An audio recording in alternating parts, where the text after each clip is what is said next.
Capítulo 8. El verdadero día de reposo. Tema 11. La marca de la rebelión.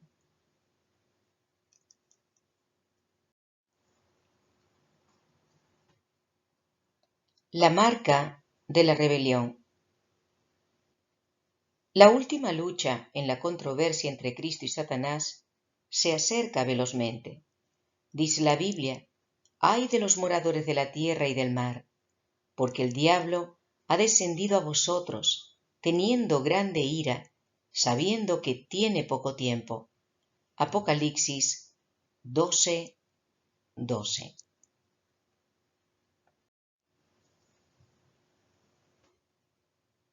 Pregunta número 1.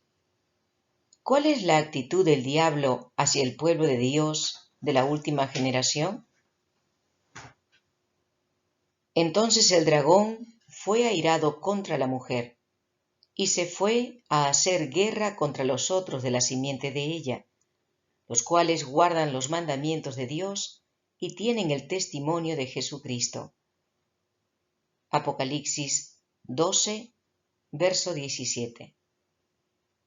Nota: el dragón aquí representa al diablo. La mujer es la iglesia de Dios y los otros, o el remanente de la simiente de la mujer, es la última parte de la iglesia. El remanente está identificado por dos características.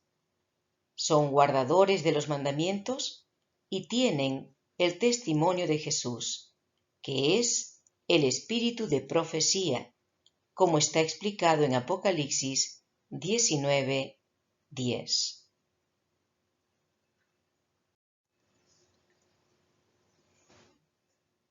Pregunta número 2. ¿Cuál es el sello de Dios, su señal o la marca de su autoridad?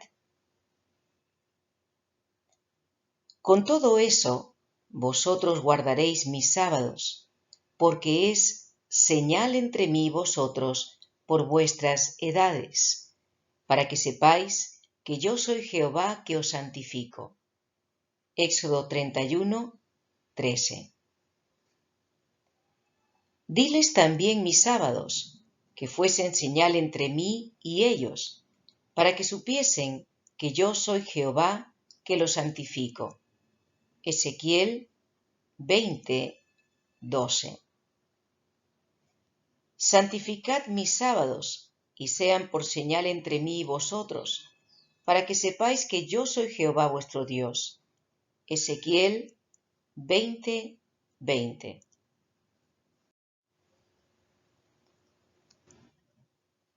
Pregunta número 3. ¿Cómo predice la Biblia la gran falsificación de cristianismo que surgiría? Esto está predicho en la profecía mediante muchos nombres. Se habla del falso cristianismo llamándolo anticristo. Primera de Juan 4, verso 3. Hombre de pecado. Segunda de Tesalonicenses 2, verso 3. La apostasía. Segunda de Tesalonicenses 2, verso 3. El hijo de perdición. Segunda de Tesalonicenses 2, verso 3. El misterio de iniquidad. Segunda de Tesalonicenses 2, verso 7. Que se opone y se levanta contra todo lo que se llama Dios. Segunda de Tesalonicenses 2, verso 4. Y misterio, Babilonia la Grande, la madre de las fornicaciones y de las abominaciones de la tierra. Apocalipsis 17:5.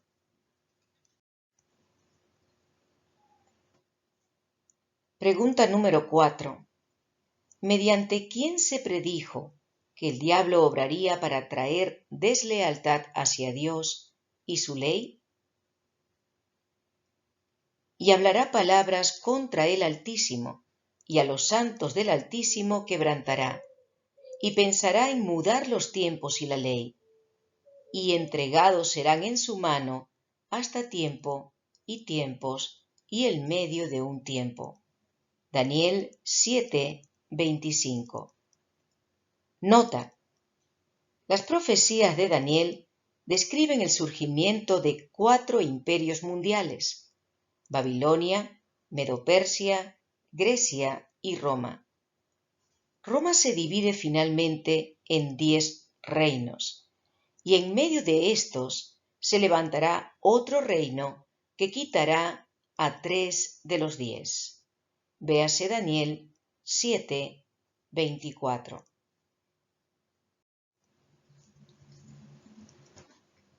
Pregunta número 5. ¿Cuáles son algunas características de este poder apóstata? Primera característica: semejante a un hombre. Tendría ojos como ojos de hombre. Daniel 7, verso 8. Boca que hablaba grandezas. Daniel 7, verso 8. Apocalipsis 13, verso 5. Hombre de pecado. Segunda de Tesalonicenses 2, verso 3. Segunda característica: se opone a la verdad. Echó por tierra la verdad. Daniel capítulo 8, verso 12. Vendrá cuando venga la apostasía. Segunda de Tesalonicenses capítulo 2, verso 3. Tercera característica: se opone a Dios y a Cristo. Hablará palabras contra el Altísimo. Daniel 7:25. Aún contra el príncipe de la fortaleza se engrandeció. Daniel 8:11. Contra el príncipe de los príncipes se levantará. Daniel 8:25. Oponiéndose y levantándose contra todo lo que se llama Dios. Segunda de Tesalonicenses capítulo 2, verso 4. Abrió su boca en blasfemias contra Dios y para blasfemar su nombre. Apocalipsis 13, verso 6.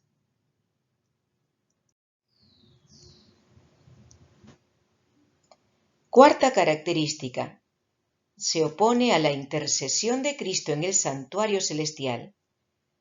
Ese poder quitaría el continuo ministerio de Cristo en el santuario. Daniel capítulo 8, verso 11. Echaría por tierra el lugar de su santuario, el santuario de Cristo. Daniel capítulo 8, verso 11. Se ubicaría en el templo de Dios, haciéndose parecer de Dios. Segunda de Tesalonicenses 2, verso 4. Y blasfemaría el tabernáculo de Dios. Apocalipsis capítulo 13, verso 6. Quinta característica: se opone a la ley de Dios. Pensará en mudar los tiempos y la ley. Daniel 7:25. Es llamado el misterio de iniquidad o transgresión de la ley de Dios. Segunda de Tesalonicenses capítulo 2, verso 7.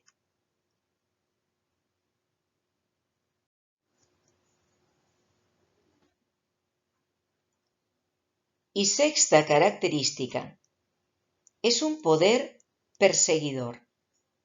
Hacía guerra contra los santos. Daniel 7:21.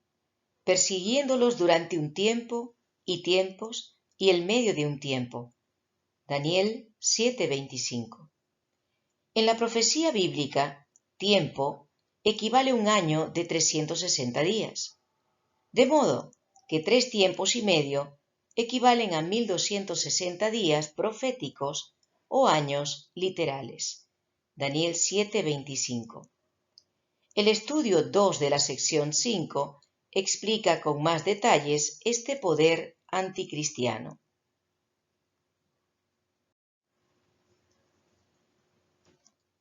Pregunta número 6. Como resultado de la apostasía predicha en Segunda de Tesalonicenses capítulo 2, verso 3, ¿qué 2 graves eventos sucedieron? Primer evento. La Iglesia empezó a perder de vista el Evangelio de Cristo. Y segundo evento, la Iglesia empezó a apartarse del sábado.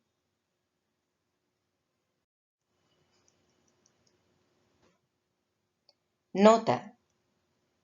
Acerca del Evangelio se desarrollaron tres tendencias. Primera tendencia. Se empezó a proclamar el mérito de las obras. En la desviada epístola de Bernabé, escrita alrededor del año 100 después de Cristo, se lee: «Con tus manos obrarás tu redención del pecado». Capítulo 19.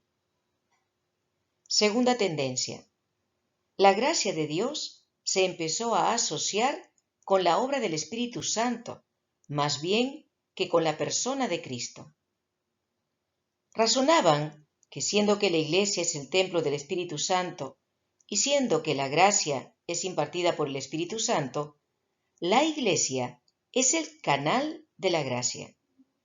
Y que siendo que el obispo es el dirigente de la Iglesia, la gracia reside particularmente en él.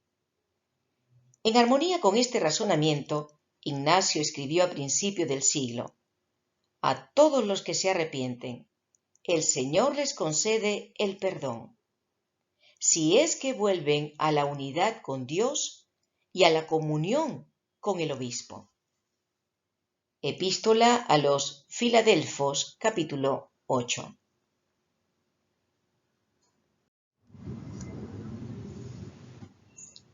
Nota.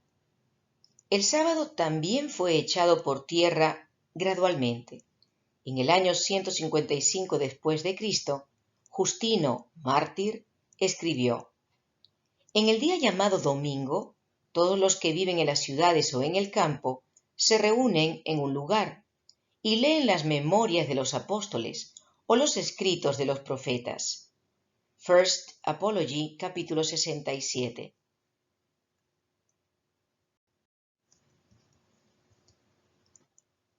Pregunta número 7. ¿Cómo fue exaltado el domingo en lugar del sábado? El primer intento registrado de que el obispo de Roma quiso imponer su poder sobre otras iglesias fuera de su jurisdicción ocurrió en el año 195 después de Cristo, cuando el obispo Víctor excomulgó a un grupo de varios miles de cristianos del Asia Menor, que enseñaban que la Pascua se debía observar de acuerdo al calendario judío. Y Víctor creía que se debía celebrar solo en domingo. Tertuliano, un prominente cristiano, enseñó a principio del siglo III que el domingo debía ser un día de parcial descanso, por lo menos. La primera ley civil que ordenara guardar el domingo fue expedida en 321 después de Cristo por el emperador Constantino.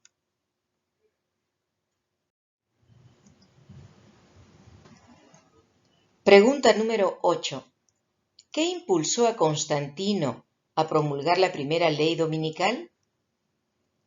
Guillermo Rordorf, un historiador eclesiástico suizo, da la siguiente evaluación de Constantino. Igual que la mayoría de sus contemporáneos, y más particularmente de sus predecesores, Constantino era muy inclinado hacia la adoración del sol. El culto de Mitra estaba en ese tiempo muy extendido, particularmente entre los soldados, y el emperador era su comandante supremo. Por lo tanto, es posible que Constantino promulgara la ley que convertía el domingo en un día de obligatorio descanso para unir el imperio bajo una monoteística religión del sol. Por supuesto, Constantino conocía el día cristiano de reposo, y es posible que con este paso quería ganar el apoyo de la minoría cristiana, que en ese tiempo había crecido en dimensión y a la cual había concedido tolerancia. Sunday, páginas 163 y 164.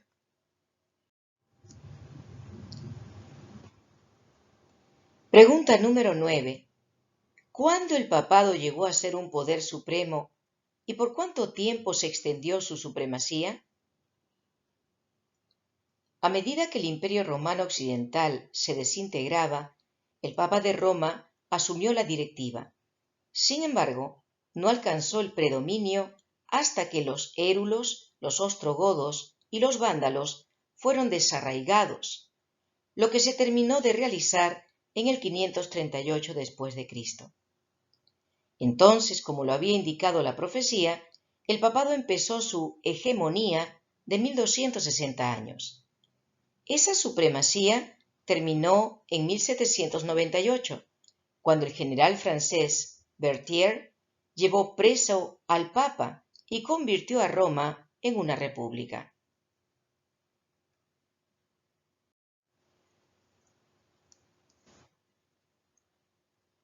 Pregunta número 10.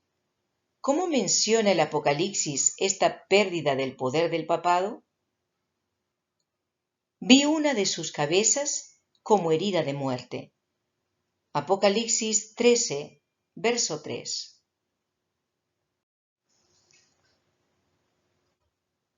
Pregunta número 11. ¿Será alguna vez restaurado el poder romano?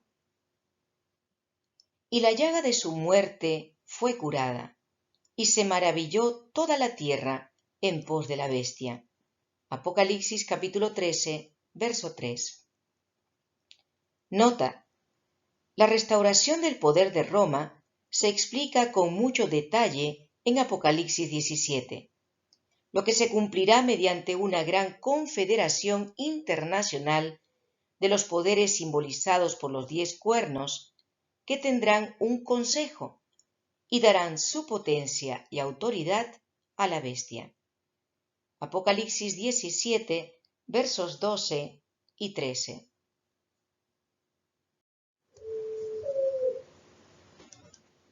Pregunta número 12.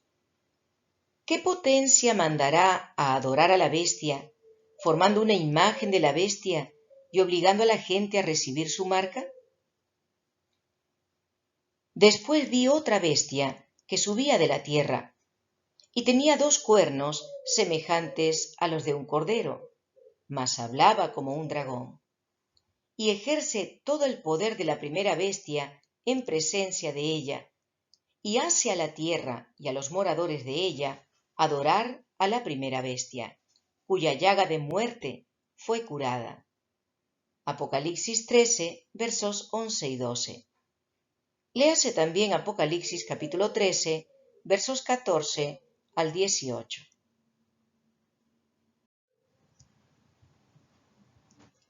Nota: esta segunda bestia de Apocalipsis 13 predice el surgimiento de un poder semejante a un cordero, que empezaría a destacarse alrededor de 1798. Los Estados Unidos de Norteamérica por ese tiempo empezaron asemejándose a un cordero, con sus 2 grandes principios de libertad civil y religiosa.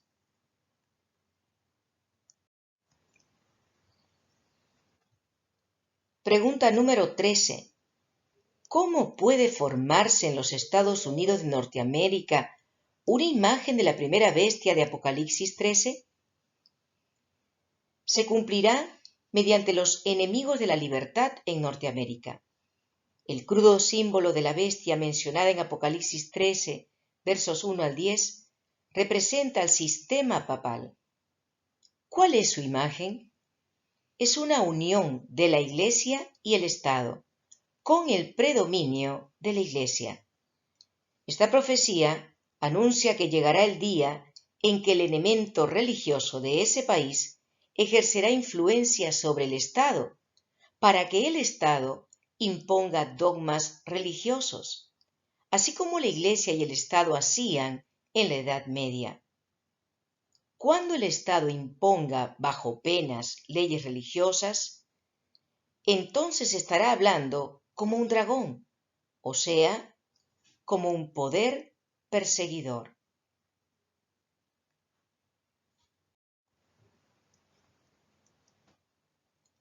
Pregunta número 14. ¿Cuál es la marca de la bestia que los enemigos de la libertad procurarán imponer sobre todos? Es algo que pertenece a la bestia. El que recibe esa marca quedará señalado como adorador de la bestia.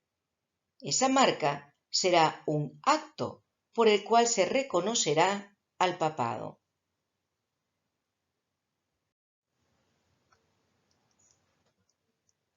Pregunta número 15.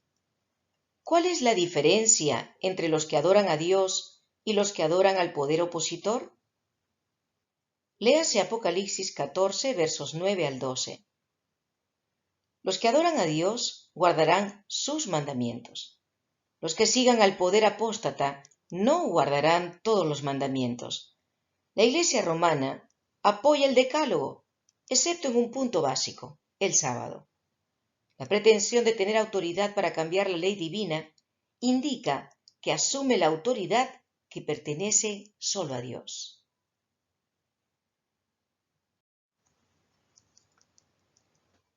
Pregunta número 16. ¿Cuál es la marca de la autoridad papal? Los reformadores religiosos del siglo XVI sostenían basarse en la Biblia y, sin embargo, seguían teniendo sus cultos en domingo. Entonces la Iglesia Católica convocó el Concilio de Trento, que duró 18 años, empezando en marzo de 1545. La cuestión que debían resolver era: ¿podría defenderse la tradición de la Iglesia contra el poderoso testimonio de la Reforma que se basaba solo en la Biblia? Esto se debatió durante muchos años. Finalmente, un discurso del arzobispo de Regio inclinó la balanza en favor de la tradición. Entre otras cosas, dijo: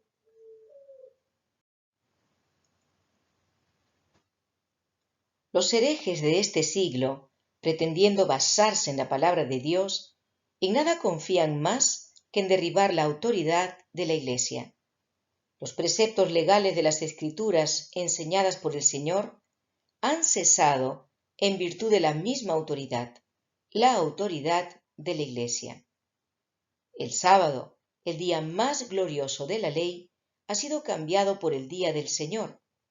Este asunto y otros similares no han cesado por virtud de la enseñanza de Cristo, porque Él dijo que había venido a cumplir la ley, no a destruirla, sino que han sido cambiados por la autoridad de la Iglesia. Mansi, S.C., tomo 33, Coles 529 y 530.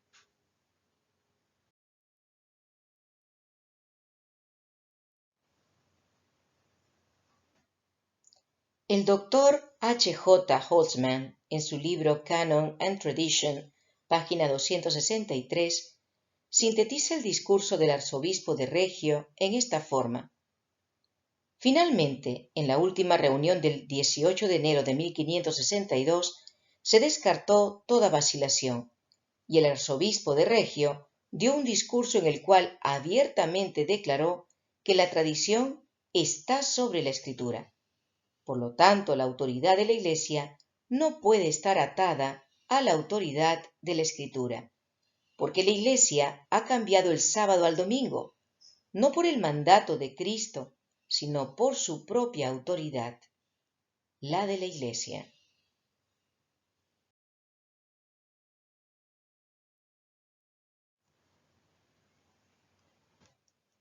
Pregunta número 17.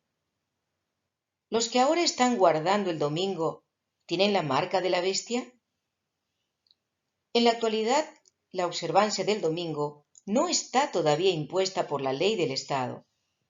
Cuando el asunto quede claramente trazado entre la religión de Dios y la que procede de los hombres, sólo entonces los que observen el domingo tendrán la marca de la bestia.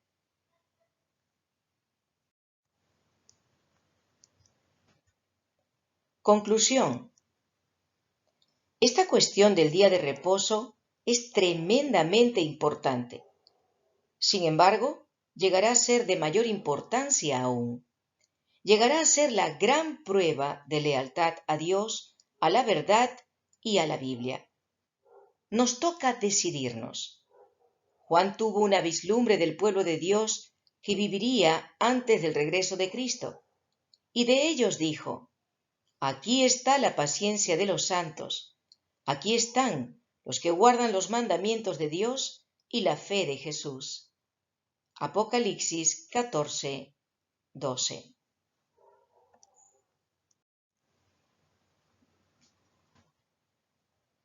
Si Moisés estuviera aquí, ¿qué haría él? Lea la respuesta en Hebreos capítulo 11, versos 25 al 27. ¿Qué haría Elías? Lea Primera de Reyes, capítulo 18, verso 21. ¿Qué haría Salomón? Lea Proverbios, capítulo 28, verso 9. ¿Qué diría y haría Jesús? Léase Juan 15, verso 10, capítulo 8, verso 29 y capítulo 13, verso 15. Asimismo, Mateo, capítulo 16, verso 25. ¿Qué haría Pablo? Léase Romanos capítulo 6, verso 16. ¿Qué haría Pedro? Lea Hechos capítulo 4, verso 19 y capítulo 5, verso 29. ¿Qué diría Juan? Lea Apocalipsis capítulo 22, verso 14. ¿Qué decidiremos? Escogeos hoy a quién sirváis, que yo y mi casa serviremos a Jehová. Josué capítulo 24, verso 15.